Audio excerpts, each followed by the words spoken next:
Hello दोस्तों, कोडा technical में आपका स्वागत है। आज हम जानेंगे लॉन्ग पीसीबी के साथ विंडो एसी की पीएससी वायरिंग। पीएससी वायरिंग क्या होती है दोस्तों मैं आपको हर वीडियो में बता रहा हूँ पीएससी वायरिंग और सीएसआर वायरिंग। पीएससी वायरिंग में एक कैपेसिटर का प्रयोग करते हैं, वो अपने रनिंग कैपेसिटर होता है, बस ओनली एक कैपेसिटर। और सीएसआर का मतलब होता है दो कैपेसिटर वाली वायरिंग, जिनमें रनिंग और स्टार्टिंग कैपेसिटर प्रयोग करते हैं वोल्टेज रिले के माध्यम से। तो दोस्तों हम समझेंगे लॉन्ग पीसीबी के साथ। दोस्तों ये अपने लॉन्ग पीसीबी, दोस्तों इसकी वायरिंग करने का भी तरीका वही रहता है। दोस्तों अपने सभी पीसीबी में तार जोड़ने के लिए सेम पॉइंट होते हैं, और उसकी साइज कंपनी के हिसाब से अलग अलग रहती है। कोई पीसीबी अपने चौखुट रहती है, कोई अपने लंबी रहती है। तो दोस्तों अपने जो तार जोड़ने के लिए पॉइंट रहते हैं वो सभी में सेम रहता है। किस पॉइंट का क्या काम होता है वो सब में सेम होता है। तो दोस्तों मैं इसकी वायरिंग करके बताता हूँ। दोस्तों मैं आपको एक बार बताता हूँ अपनी पीसीबी क्या होती है। PCB printed circuit board PCB का पूरा नाम होता है प्रिंटेड सर्किट बोर्ड। मतलब कि इससे उपभोक्ता बिना सीट से उठे पूरी एसी को कंट्रोल कर सकता है। पीसीबी में एक रिमोट रहता है, रिमोट के द्वारा पूरी एसी को कंट्रोल कर सकता है। तो दोस्तों पीसीबी के द्वारा बिना सीट से उठे पूरी एसी को कंट्रोल कर सकता है। जहाँ बैठे वहीं से अपने जिस फैन मोटर की स्पीड को बढ़ाना है तो अपने बैठे बैठे अपने फैन मोटर की स्पीड को बढ़ा सकते हैं। उसी तरीके से स्विंग मोटर को चालू करना है तो बैठे बैठे अपने स्विंग मोटर को चालू कर सकते हैं, या अपने एसी को चालू करना है तो बैठे बैठे अपने एसी को ऑन कर सकते हैं।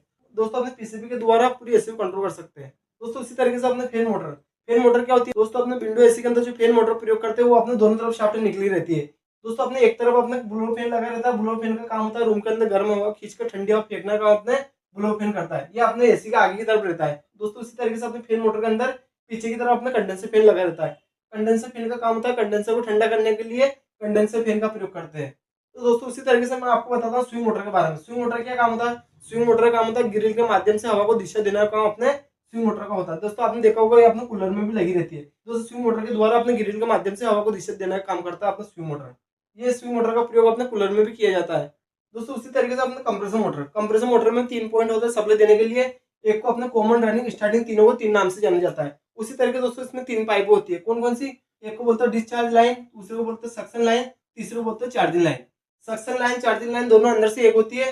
डिस्चार्ज के माध्यम से गैस को डिस्चार्ज किया जाता है, मतलब कि गैस को बाहर फेंका जाता है। और सक्शन के माध्यम से गैस को खींचा जाता है। कंप्रेसर एक तरह की मोटर होती है, एक तरफ से गैस को खींचना, दूसरी तरफ गैस को फेंकना का काम अपने कंप्रेसर मोटर का होता है। दोस्तों उसी तरीके से कैपेसिटर क्या काम होता है दोस्तों, ये अपने रनिंग कैपेसिटर है क्योंकि अपने पीएससी वायरिंग है दोस्तों। तो अपने कैपेसिटर का काम होता है कंप्रेसर मोटर को पावर देना का काम अपने कैपेसिटर का होता है। दोस्तों मैं आपको इसकी वायरिंग करके बताता हूँ। हमें लीड के माध्यम से 3 वायर प्राप्त होते हैं। कौन कौन से? एक अर्थ का रहता है, एक न्यूट्रल का रहता है, एक अपने फेस का रहता है। अर्थ वाले वायर को कहीं भी अपने सभी अपने जितने भी इलेक्ट्रॉनिक पार्ट है सबकी अपने बॉडी में लगा देंगे। ठीक है दोस्तों, इस तरीके से बॉडी में लगा देंगे। उसी तरीके से कंप्रेसर की बॉडी में भी लगा देंगे। दोस्तों अपने जितने भी इलेक्ट्रॉनिक पार्ट है सभी को अपना अर्थ का पॉइंट डायरेक्ट इस तरीके से बॉडी में लगा देंगे। तो दोस्तों हम इस तरीके से बॉडी में जोड़ देंगे तो अपना अर्थ का काम खत्म हो चुका है। उसी तरीके से 2 वायर बचे हुए हैं, एक न्यूट्रल का एक फेस का। न्यूट्रल फेस दोस्तों अपने पीसीबी में लिखा रहता है न्यूट्रल कौन सी जगह जाता है, फेस कौन सी जगह जाता है। जहाँ अपना न्यूट्रल लिखा हुआ है वहां पर हम न्यूट्रल की सप्लाई दे देंगे। ठीक है दोस्तों, उसी तरीके से दोस्तों अपने फेस की सप्लाई अपने पीसीबी के अंदर जो फेस लिखा हुआ है, पीसीबी के अंदर जहाँ पे फेज इन लिखा हुआ है वहां पर अपने फेज की सप्लाई दे देंगे। तो दोस्तों मैं इसकी वायरिंग करके बताता हूँ। दोस्तों अपने सबसे पहले न्यूट्रल की वायरिंग करेंगे। तो न्यूट्रल का वायर जिसको जरूरत है उसे हम न्यूट्रल का वायर दे देंगे। फिर मोटर को हमने कॉमन वाले पर न्यूट्रल की सप्लाई दे चुके हैं। उसी तरीके से स्विंग मोटर को हमने न्यूट्रल की जरूरत रहती है, तो इसे भी हम न्यूट्रल का पॉइंट दे चुके हैं। और किसी जरूरत रहती है दोस्तों न्यूट्रल का पॉइंट अपने कंप्रेसर को जरूरत रहती है। तो अपने 3 उपकरण है दोस्तों, तो तीनों को हमने न्यूट्रल की सप्लाई दे चुके हैं। फैन मोटर को दिया है, स्विंग मोटर को दिया है, और अपने कंप्रेसर मोटर को कॉमन वाले को न्यूट्रल की सप्लाई दिया है।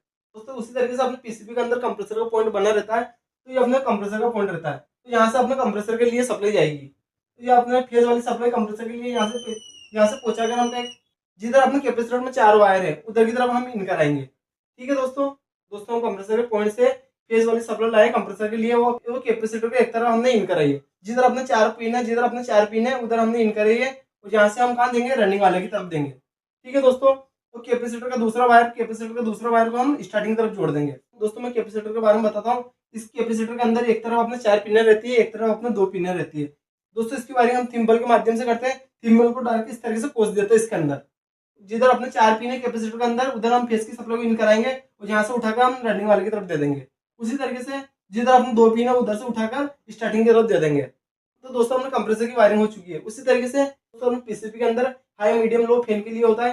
दोस्तों हमने हाई वाला पॉइंट को हाई में जोड़ देंगे। ठीक है दोस्तों, मीडियम वाला पॉइंट को मीडियम में जोड़ देंगे और लो वाला पॉइंट को लो में जोड़ देंगे। इस तरीके से अपना हाई मीडियम लो का कनेक्शन कर देंगे फैन मोटर के अंदर। तो दोस्तों अपने एक और पॉइंट किसका है, अपने स्विंग मोटर का है। स्विंग मोटर का अपने फेस की सप्लाई अपने पीसीबी के माध्यम से मिलेगी। मोटर की सप्लाई तो हम डायरेक्ट दे चुके थे, हम पीसीबी के अंदर स्विंग वाले पॉइंट से स्विंग मोटर को सप्लाई दे देंगे। तो दोस्तों हम पीसीबी के अंदर स्विंग वाला पॉइंट से फेस के सप्लाई उठे स्विंग मोटर को दे चुके हैं। तो दोस्तों अपने वायरिंग कंप्लीट हो चुकी है। मैं आपको एक बार और समझाता हूँ। सबसे पहले हमने न्यूट्रल फेस पीसीबी के अंदर इन करा है। यहाँ से हमने न्यूट्रल के वायर को जिसको अपने न्यूट्रल की जरूरत है उसके हमने एक एक पॉइंट में अपने न्यूट्रल की सप्लाई दे चुके हैं। अपने फेज मोटर कॉमन वाले को दिया, उसी तरीके से दोस्तों कंप्रेसर मोटर कॉमन वाले को दिया। स्विंग मोटर के अंदर भी 2 वायर रहते हैं, तो किसी में भी हम इन करा सकते हैं न्यूट्रल वाला वायर। तो दोस्तों इस तरीके से हमने न्यूट्रल की सप्लाई दे चुके हैं। उसमें पीसीबी के अंदर जो कंप्रेसर का पॉइंट है, यहाँ से हमने फेस की सप्लाई उठाई और कैपेसिटर को एक तरफ हमने इन करा है। जिधर अपने 4 पिन थे उधर की तरफ इन करे, यहाँ से उठाकर हमने रनिंग वाले की तरफ जोड़ा है। और दूसरी तरफ जिधर 2 पिन थे कैपेसिटर के अंदर, वहां से उठाकर हमने स्टार्टिंग की तरफ जोड़ा है। दोस्तों अपने फेज मोटर के अंदर हाई मीडियम लो भी लिखा रहता है। इस तरीके से जो हाई का हाई से जोड़ देंगे, मीडियम को मीडियम से जोड़ देंगे, लो को लो से जोड़ देंगे। उसको इसका चेक करने का तरीका मैं बता चुका हूँ। 6 तार वाली मोटर को किस तरह से चेक करते हैं, 5 तार वाली मोटर को किस तरह से चेक करते हैं, दोस्तों मैं इसमें वीडियो बना चुका हूँ। दोस्तों इसी तरीके से हमने स्विंग वाला पॉइंट को यहाँ से उठाया, अपने स्विंग मोटर को दे चुके हैं। दोस्तों मैं आशा करता हूँ आपको वायरिंग समझ में आ चुकी होगी। अगर इस वायरिंग से संबंधी आपके मन में कोई क्वेश्चन है तो कमेंट कीजिए। अगर दोस्तों आप चैनल पर नए हैं तो चैनल को सब्सक्राइब कर लीजिए, साथ में बेल आइकन का बटन भी दबाइए, जिससे हमारी आने वाली वीडियो की नोटिफिकेशन आप तक पहुंच सके। मैं इस चैनल पर आपको house wiring, motor wiring, AC, fridge, RO, washing machine, deep freezer सभी का कोर्स बारी बारी से कराऊंगा। अगर दोस्तों आपको वीडियो अच्छी लगी तो वीडियो को लाइक कीजिए, साथ में एक प्यारा सा कमेंट भी कीजिए, जिससे मेरा हौसला बढ़ सके। ठीक है दोस्तों, हम आगे वाली वीडियो में सीएसआर वायरिंग के बारे में समझेंगे, मतलब कि 2 कैपेसिटर वाली वायरिंग समझेंगे, वोल्टेज रेल के माध्यम से कंप्रेसर मोटर को स्टार्ट करेंगे। तो दोस्तों मिलते हैं आगे वाली वीडियो में। वीडियो देखने के लिए बहुत बहुत धन्यवाद।